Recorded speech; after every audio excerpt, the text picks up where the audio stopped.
बात है। नारद जी ने मन में सोचा कि हमारी शादी की बात आई तो हम भगवान विष्णु के पास गए, हमने कहा प्रभु एक लड़की पसंद आई है हमें, तो हमने उससे कहा था कि थोड़ा सुंदर बना दो हमें, उन्होंने हमें सुंदर की जगह बंदर बना दिया था और खुद इतनी शादी करके बैठे हैं। आज इनके घर में मैंने लड़ाई नहीं करा दी तो मेरा नाम भी नारद नहीं। नारद जी पहुंचे सबसे पहले रुक्मणी जी के महल में, देखा वहां भगवान बैठकर भोजन कर रहे हैं। सोई बोले, मन में सोचा यहाँ तो दाल नहीं गलने वाली, कहीं और जाना पड़ेगा। बोले कि दूर से देखा नारद जी को भगवान ने, सोई भगवान ने कहा आइए आइए नारद जी आइए आइए, बैठे बैठे, कैसे आना हुआ? नारद जी ने कहा कुछ नहीं, बस थोड़ा दर्शन करने आए थे। चलो ठीक है अब चलते हैं। बोले अरे ऐसे कैसे चलते हैं, आए हो तो कुछ खा पी के जाओ, ऐसे नहीं जाने दूंगा। तो 2 लड्डू खिला दिए और पानी पिला के भेज दिया। और जैसे ही सत्यभामा जी के महल में पहुंचे, वहां देखा वहां भी भगवान बैठ करके कुछ बातें कर रहे थे। जैसे पहुंचे तो भगवान से नारद जी ने फिर से पूछा, आइए आइए आइए नारद जी बैठे बैठे, कैसे आना हुआ?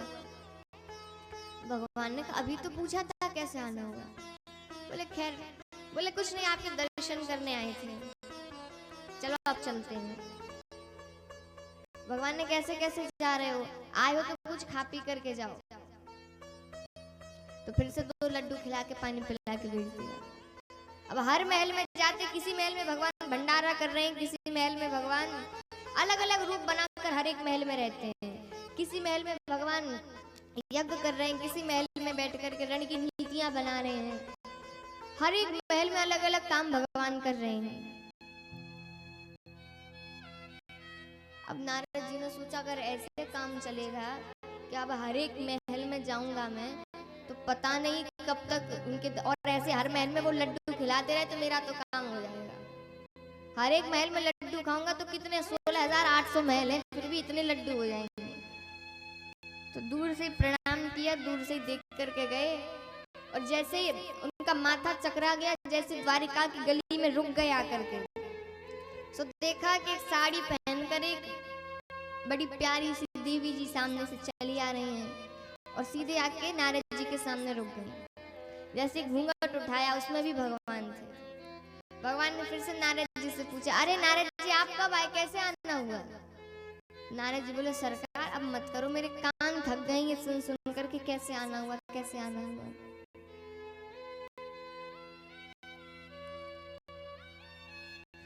वैसे आप ये साड़ी पहन के कर क्या रहे हो? भगवान ने कहा कुछ नहीं, बस बाहर देख रहे थे, लोगों की, जनता की भी हृदय की बात जानना जरूरी है कि लोग मेरे बारे में क्या बातें करते हैं। पर आप कब आए? नारद जी ने कहा प्रभु मैं हार मान गया, मैं आपका कुछ नहीं बिगाड़ सकता।